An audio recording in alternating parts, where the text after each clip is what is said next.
আসসালামু আলাইকুম, welcome national university. তোমরা যারা জাতীয় বিশ্ববিদ্যালয়ে ভর্তি পরীক্ষা দিয়েছিলে, ইতিমধ্যে কিন্তু তোমরা এখন জাতীয় বিশ্ববিদ্যালয়ের একটি স্টুডেন্ট হিসাবে পরিচয় পেয়েছো যে আমরা জাতীয় বিশ্ববিদ্যালয়ে একটি ভালো কলেজ অথবা সাবজেক্ট পেয়েছি। এখন যারা জাতীয় বিশ্ববিদ্যালয়ের সাবজেক্ট পেয়েছো, তোমাদের মনে প্রশ্ন হচ্ছে আমি ভর্তির ক্ষেত্রে কি কি কাগজপত্র লাগবে এবং ভর্তি কার্যক্রমটা কেমন কি হবে, বা ভর্তি কবে থেকে শুরু হবে এবং ক্লাস কবে থেকে চূড়ান্তভাবে শুরু হতে পারে। মাইগ্রেশনের নিয়মটা আমি বুঝিনি, ইয়েস অথবা নো এর কাজ কি, এবং দ্বিতীয় মেরিটে যারা সাবজেক্ট পাবে বা সাবজেক্ট পাওনি, এখন তোমাদের মনে একটি প্রশ্ন, আমাদের সাথে কি অবহেলা হচ্ছে বা আমাদের নিয়ে কেমন কি হতে পারে। তোমাদের এবং ফার্স্ট মেরিট এবং সেকেন্ড মেরিটের ক্লাস কি একসাথে হবে কিনা, বিস্তারিত এই ভিডিওটি দেখলে তোমরা বুঝতে পারবে। এখানে তোমাদের যে তথ্যগুলো দেখানো হবে একদম সম্পূর্ণভাবে জাতীয় বিশ্ববিদ্যালয়ের আপডেটকৃত তথ্য। সেই আপডেটকৃত তথ্যগুলো একদম নির্ভুলভাবে আমি তোমাদেরকে বুঝিয়ে দেওয়ার চেষ্টা করব।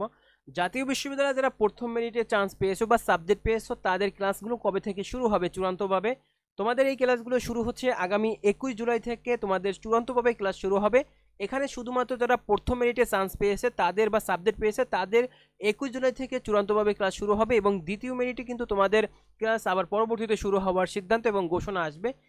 এই আপডেটটা তোমাদেরকে দেওয়া হয়েছে 26 জুলাই বৃহস্পতিবার জাতীয়র এক বিজ্ঞপ্তি বা জাতীয় বিশ্ববিদ্যালয়ের এক বিজ্ঞপ্তিতে এই তথ্য জানানো হয়েছে। প্রথম মেধা তালিকা চান্সপ্রাপ্ত শিক্ষার্থীদের অবশ্যই 20 জুলাইয়ের মধ্যে ভর্তি নিশ্চয়ন এবং ভর্তির কার্যক্রম সম্পূর্ণ করতে হবে। এই তারিখের পরে যদি তুমি সম্পূর্ণভাবে কার্যক্রম শেষ না করো, তাহলে কিন্তু তুমি চান্স পাওয়ার পরেও আর ভর্তি হতে পারবে না।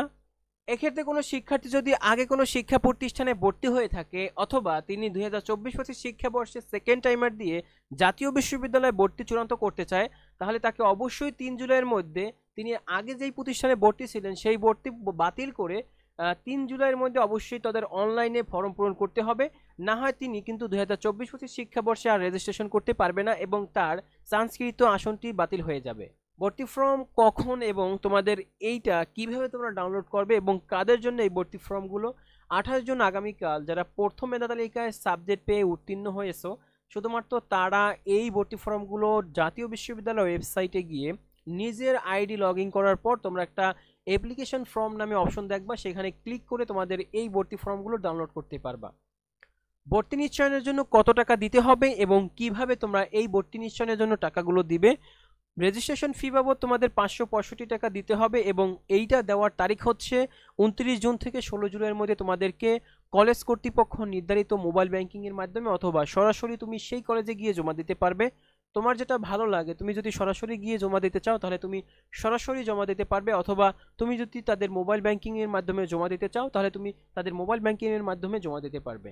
ভর্তির জন্য যেসব কাগজপত্র তোমাদের মাস্ট বি লাগবে, এই কাগজপত্র থেকে একটা কাগজপত্র যদি কারো না থাকে তাহলে কিন্তু এখন থেকে তোমাদের সেই কাগজপত্র ম্যানেজ করার চেষ্টা করতে হবে। তোমাদের প্রথমেই লাগবে অনলাইন আবেদন ফর্ম। তোমরা চাইলে এখানে একটা স্ক্রিনশট দিয়ে রাখতে পারো, এটা কিন্তু খুবই গুরুত্বপূর্ণ। ভর্তি পরীক্ষার এডমিট কার্ড, তোমরা যেই ভর্তি পরীক্ষাটা দিয়েছো সেই এডমিট কার্ডটা লাগবে, এবং এসএসসি মার্কশিট লাগবে তোমাদের ও সার্টিফিকেট লাগবে। তোমরা যারা এসএসসি পরীক্ষা দিয়েছো সেইখানের মূল মার্কশিট অথবা সার্টিফিকেট লাগবে। এসএসসির মার্কশিটও লাগবে এবং সার্টিফিকেটও লাগবে, এটা কিন্তু মনে রাখতে হবে। এবং তোমাদেরকে আরও একটি লাগবে যে তোমাদের এইচএসসির মার্কশিট লাগবে ও সার্টিফিকেট লাগবে। এইচএসসির প্রশংসাপত্র লাগবে। তোমরা এই প্রশংসাপত্রটা তোমাদের যেই কলেজ থেকে তুমি পরীক্ষা দিয়েছো বা মাদ্রাসা থেকে পরীক্ষা দিয়েছো এইচএসসি পরীক্ষা, সেইখান থেকে তুমি প্রশংসাপত্র নিতে পারো। এবং এনআইডি কার্ড যদি তোমার থাকে তাহলে তোমার এনআইডি কার্ডের ফটোকপি লাগবে, অথবা তোমার যদি না থাকে তাহলে তুমি জন্ম নিবন্ধনের একটি ফটোকপি নিয়ে যেতে পারো। পরবর্তীতে তোমাদের লাগবে পাসপোর্ট সাইজের 2 থেকে 3টা কপি লাগবে।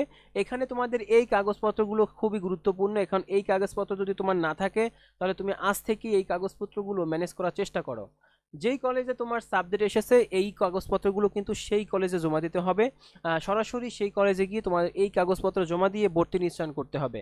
যেহেতু আজকের ভিডিওটা তোমাদের একটু বড় হতে পারে কারণ এখানে অনেক প্রশ্ন রাখা হয়েছে, প্রশ্নগুলো কিন্তু খুবই গুরুত্বপূর্ণ, তাই ভিডিওটি স্কিপ না করে তোমরা কিন্তু ভিডিওটি দেখবে অবশ্যই। যেসব শিক্ষার্থীরা বিষয় পরিবর্তন করতে চায় তাদের করণীয় কি, তাদেরকে চূড়ান্ত ভর্তি ফর্ম পূরণের সময় বিষয় পরিবর্তনের ঘরে ইয়েস সিলেক্ট করতে হবে। মানে তোমরা যদি বিষয় পরিবর্তন করতে চাও তাহলে তোমাদের যেই ফর্মটা পূরণ করবে, যেই ফর্মটা তোমরা পূরণ করবে অনলাইন থেকে ডাউনলোড করে, সেই ফর্মে একটি এখানে লেখা থাকবে বিষয় পরিবর্তন। সেই বিষয় পরিবর্তন বা মাইগ্রেশন লেখা থাকবে, সেখানে তোমার ইয়েস অপশন সিলেক্ট করতে হবে। পছন্দক্রম ও শূন্য আসনের ভিত্তিতে তোমাদের মেধার ভিত্তিতে বিষয় পরিবর্তন হবে। মানে তোমাদের যদি আসন ফাঁকা থাকে তাহলে তোমার ইয়েস সিলেক্ট করার পর তারপর তোমার এই আসন বা তোমাদের এই সাবজেক্টটা পরিবর্তন হবে। বিষয় পরিবর্তন বা মাইগ্রেশন নিয়ে গুরুত্বপূর্ণ সতর্ক হচ্ছে, কেউ যদি পছন্দের সাবজেক্ট পেয়ে চান্স পায়, তবে অ্যাপ্লিকেশন ফর্মে ভুল করে মাইগ্রেশনে ইয়েস করলে সাবজেক্ট পরিবর্তন হয়ে যেতে পারে। মানে তুমি যদি ধরো প্রথম মেরিটই তুমি তোমার পছন্দের সাবজেক্টটা পেয়ে গেছো, কিন্তু তুমি ভুলক্রমে মাইগ্রেশনের জায়গায় ইয়েস লিখে দিয়েছো, এখন তোমার করণীয় কোনো প্রকারের কিছু নাই, তোমার কিন্তু সাবজেক্ট অটোমেটিক পরিবর্তন হয়ে যাবে। তাই তোমাদেরকে মাস্ট বি মনে রাখতে হবে এবং চিন্তা করে দেখতে হবে তোমার কি করণীয়, তুমি কি সাবজেক্ট পরিবর্তন করতে চাও কিনা বা না চাও। তাই যারা সাবজেক্ট পরিবর্তন করতে না চায় তারা অবশ্যই মাইগ্রেশনে নো সিলেক্ট করবে, এবং যারা সাবজেক্ট পরিবর্তন করতে চায় তারা অবশ্যই কিন্তু মাইগ্রেশনে ইয়েস করতে হবে। মানে অনেক সময় অনেকে মনে করে যে মাইগ্রেশন অন রাখলে নতুন সাবজেক্ট এলে তখন নতুন ভর্তি হব, এটা কিন্তু ভুল ধারণা। তোমাদের কিন্তু মাইগ্রেশন চালু হবে তখনই যখন তুমি বর্তমান সাবজেক্ট পাওয়ার পর সেই কলেজে ভর্তি কনফার্ম করবে।